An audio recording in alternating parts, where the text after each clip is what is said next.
Good evening, everybody. So, South Africa will be playing the West Indies in the next game, and it's going to be a test, I would say, from a South African standpoint, because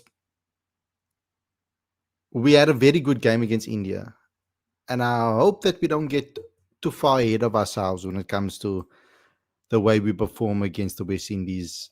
I mean, it would be really awesome if we can go the entire Super 8s unbeaten. At least I think it would. So I'm hoping that we can, because it will give us a lot of confidence going into the semifinals and then the quarterfinal and the semifinals and then the final. So I'm really hoping that South Africa really play well in this match, because it's a proper test on a wicket that is, a wicket that has been good for batting. And the West Indies have a very strong batting team. So it does give us some insight into how we should approach it, or how we should play them.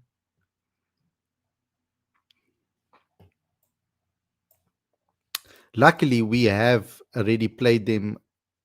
We're familiar with this team because we had a series with them, against them, recently.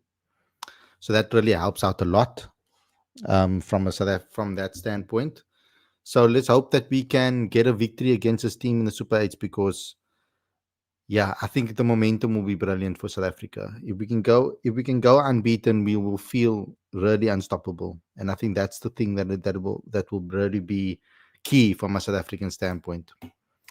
So yeah, it's going to be a tough match. I think it's going to be a mouth-watering clash, and I'm really excited to see um, what will be happening with regards to that.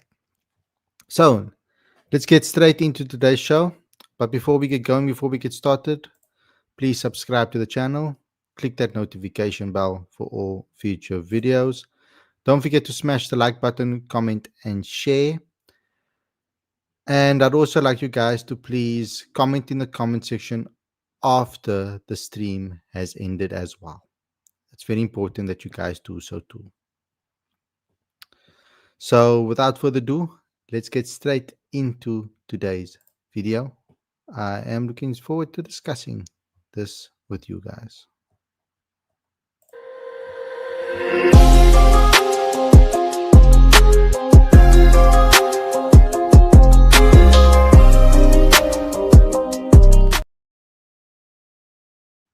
Good evening, everybody. Welcome to Cricket Fanatics Magazine. This is your preview show. I'm your host, Khalid. And this is the show when we discuss everything that has to do with South Africa against the West Indies. Now, Super 8 clash, T20 clash, big game for South Africa. A lot on the line, I would say, from a confidence perspective. Not a lot on the line when it comes to the group, really, because we beat India emphatically in our opening game. So that gave us a real good step forward, and one foot probably in the semi-final. So let's talk about it. Let's discuss it. What are we hoping that we're going to see? I'm going to be using my World Cup companion as the guide for the show, to help us go through the information about this team. So yeah, let's get into that. Let's have a look at that together. So I'm gonna go over here. As you can see, this is the contents page. I'm gonna go to opposition watch at Super 8s. We've had this game against India is done. Let's move on to the one against the West Indies. So South Africa play the West Indies tomorrow morning, 11:30 a.m. South African Standard Time. So already we know that this is going to be a day night game. Day night game? Yeah, kind of a day game in India. And yeah, there's a lot that we need to discuss about this West Indian team. So the West Indies are a team that South Africa knows quite well, like I said before this show. Having played them recently in the warm-up series at home prior to the start of the World Cup, SA won the series 2-1, but there was enough evidence from the Caribbean that they are a force to be reckoned with in this format. They will also go into the Super 8s with a spotless record, having dealt with a misfiring England outfit th- through Sherfa and Rutherford masterclass. South Africans became accustomed to seeing the hard-hitting left-hander flay the ball to all parts of the Pretoria Capitals in recent SA20. Apart from the Englishmen, there has been little challenge in their group as they dealt decisively with the likes of Nepal, Scotland, and Italy. Both Captain Shaihope and Shimron Hetmeyer have been in the runs, with the 9-wicket win over Nepal particularly pleasing for the men in maroon. There may be a question mark over Brandon King at the top of the order, but he is expected to keep his place for the Proteas clash. Now, we also have to take into consideration that they played their first Super 8 clash as well. And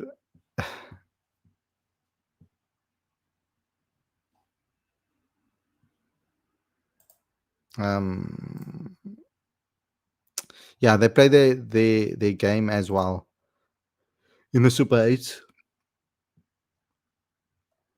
Oh, sorry. And they were completely dominant against Zimbabwe. They scored 254 for 6 and bowled Zimbabwe out for 147. So they beat Zimbabwe by 107 runs. So for net run rate and things like that, it's important for us to win this game significantly, I feel, even though we beat India quite convincingly. So that is something that we also have to take into consideration with regards to that. And also, you don't want to you want to get first, you want to get preference on where you want to have control over where you're going to play your semi-final as well.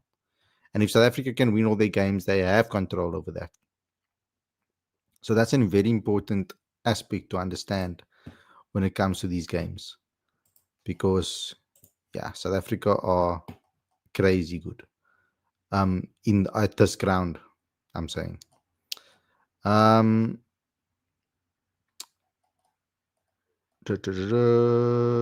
where was I now?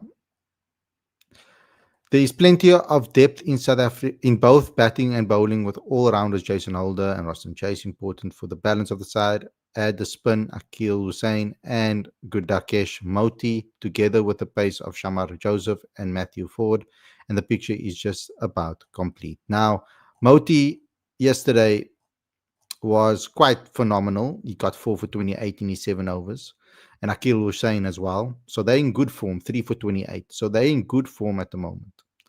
And their spin is what South Africa is probably going to have to attack. Now, I do think on this ground, you should be going with maybe an extra spinner. Now, they played in Sri Lanka yesterday against Zimbabwe in one KD Stadium.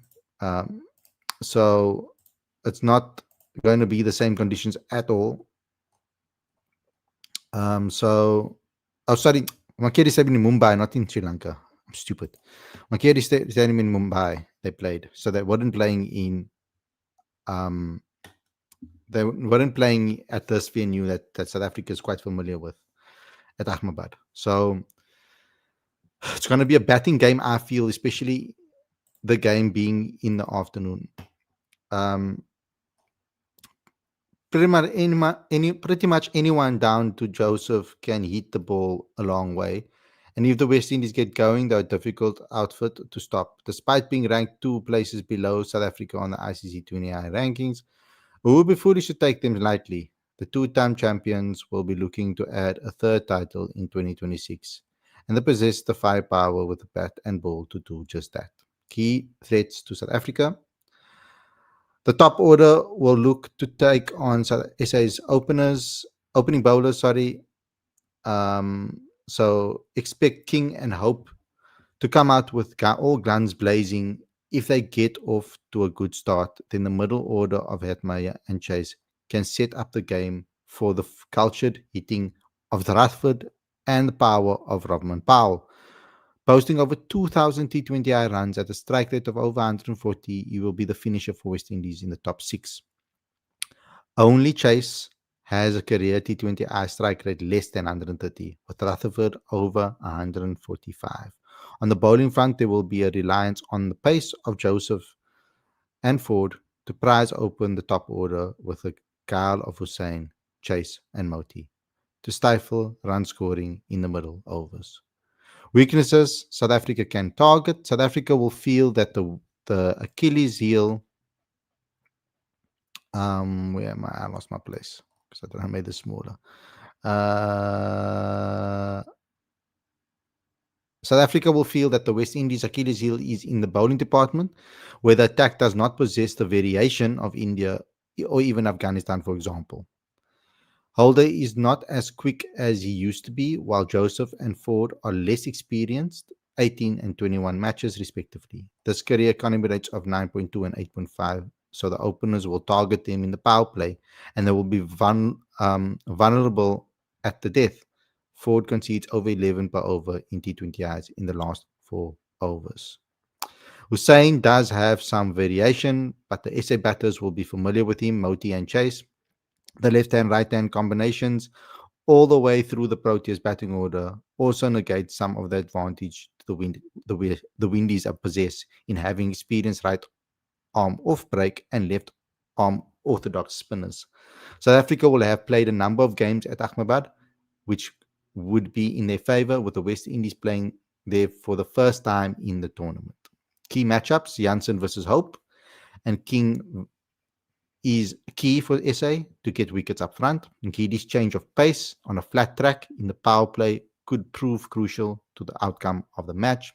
Hetman Rutherford will be looking to take on the left arm spin of Maharaj, which will be a potential game changer should they get it right. Tukak and Markram will be targeting Ford and Joseph early, as the West Indies will be using spin to open from the other end, most likely Hussain. If Chase bowls in the middle overs, then the contest with Brevis could be exciting, as the youngster will be now looking to hit some out of the ground from the off-break bowler. Should be a fascinating match. Okay, when it comes to the team, it's not going to be exactly the same. I'm going to base it off what they played against Zimbabwe as well. So it will be Brandon King and Shai Hope, Shimon Hotmeyer. Either they go with Ruston Chase or they go with Robman Powell in that number 4 position, like they played against Zimbabwe. Then they've got Shefran Rutherford, and then at 6 Romario Shepherd, or they will have over here in the number 6 position instead of Robman Powell, and Robman Powell obviously moving to number 4. Number 7, Jason Holder. Number 8, Ford. Then Akhil Hussain, Gudakesh Moti, and Shamar Joseph. So they're just going to have to decide what they're going to do over there between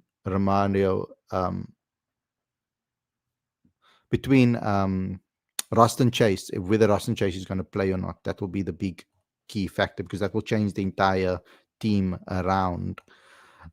So yeah, that is our preview of the match with regards to that. And the key factors with regards to that as well, because that's very important to understand and do all of those type of things. So yeah, let's get straight into the live chat. Shadrach says, mouth-watering contest on our hands tomorrow. Need our bowlers to step up again to keep the Windies batters quiet. It all goes a long way to getting us into the semis. You can do it, boys. Yashil Aktuth, I think you pronounce it, says New Zealand or England is for the semis. Shadrach says, would prefer not to travel to Sri Lanka if we make it to the semis.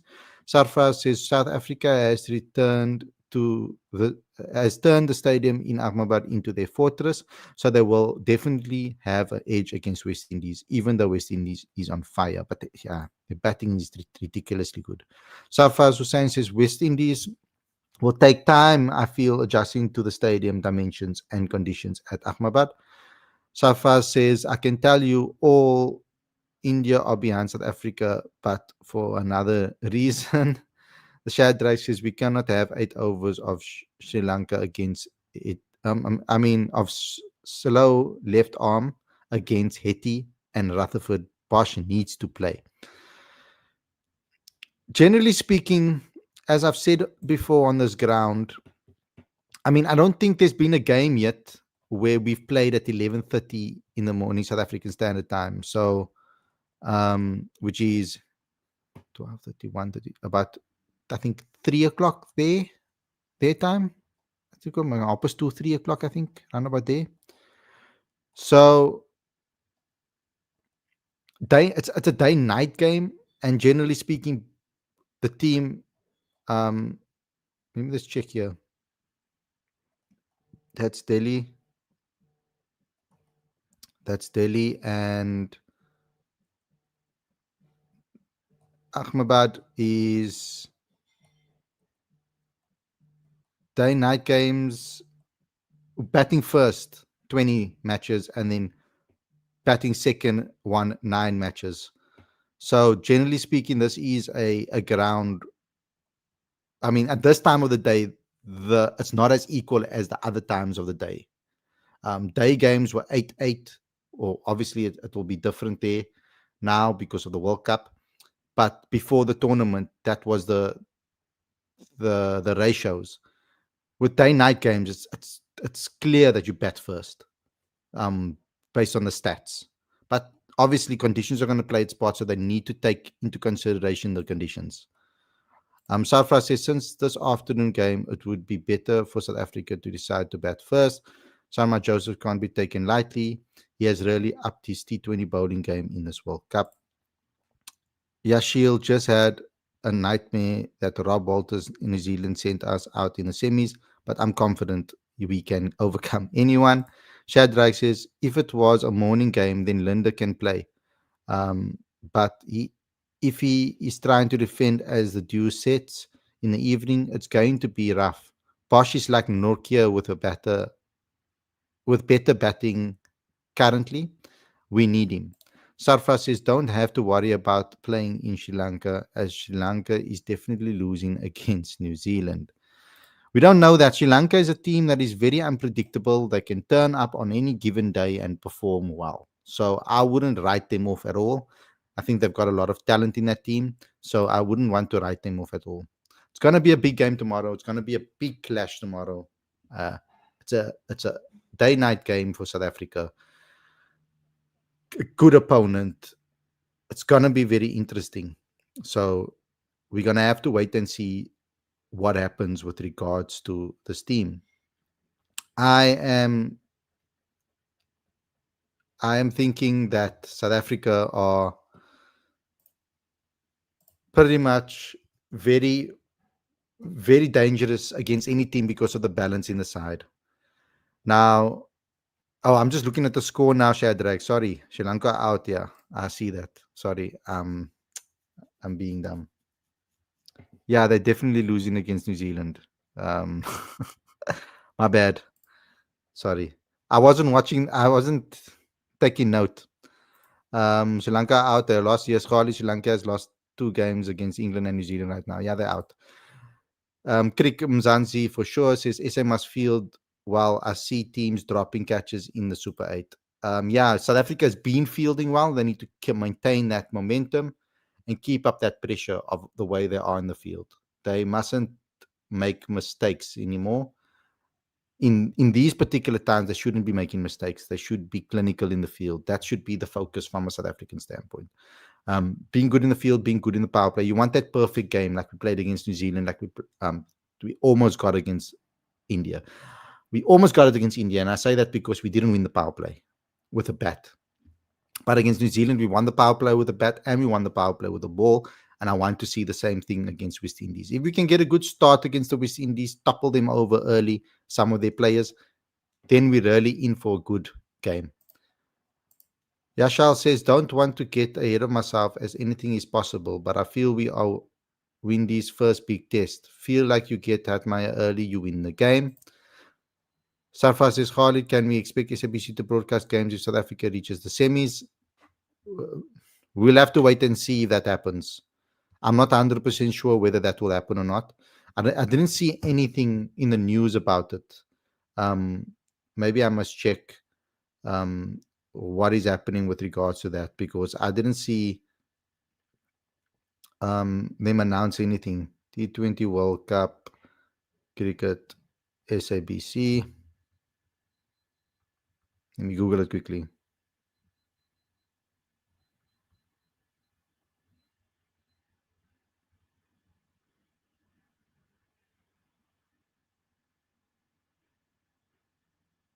Nothing. No announcement about it.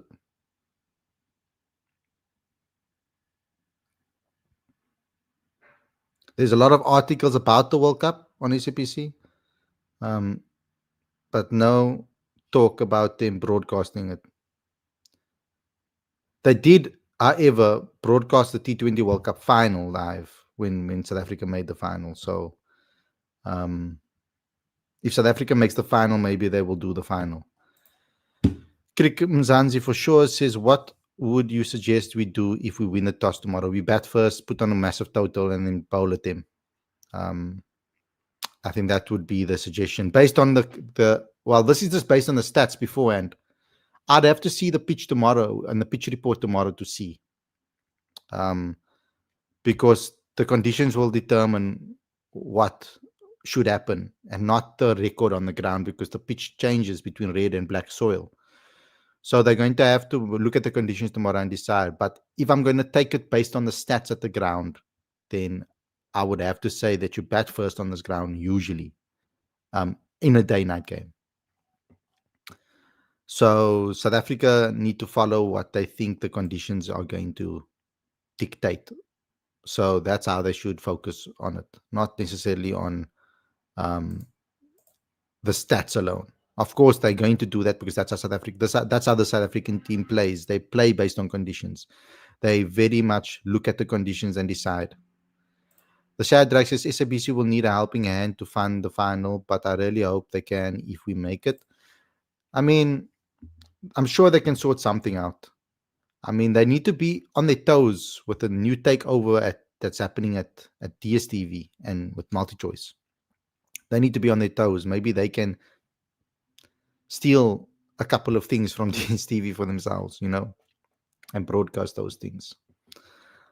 But yeah, guys, I'm going to have to leave you early tonight. My help is needed in the kitchen ahead of breaking our fast. So I'm going to have to leave you a little bit earlier. I was hoping to go till 7 o'clock, but there's a little bit of an emergency. My mom's not feeling too well, so I'm just going to have to help out with the rest of them over there, to help out with getting stuff ready for tonight. But thanks a lot, everybody, for watching. I hope you guys enjoyed this episode. Please subscribe to the channel, click the notification bell for all future videos. Don't forget to smash the like button, comment, and share. And don't forget to comment in the comment section after we've ended the stream, please. It's very, very important that you do that. I'd also like you guys to please download our T20 World Cup companion. The link is in the description and it's 100% free. Thanks a lot for watching, everybody. Hope you guys enjoyed this episode, and I'll see you again tomorrow after the match for the review show. Stay safe. Enjoy the rest of your evening. Peace out.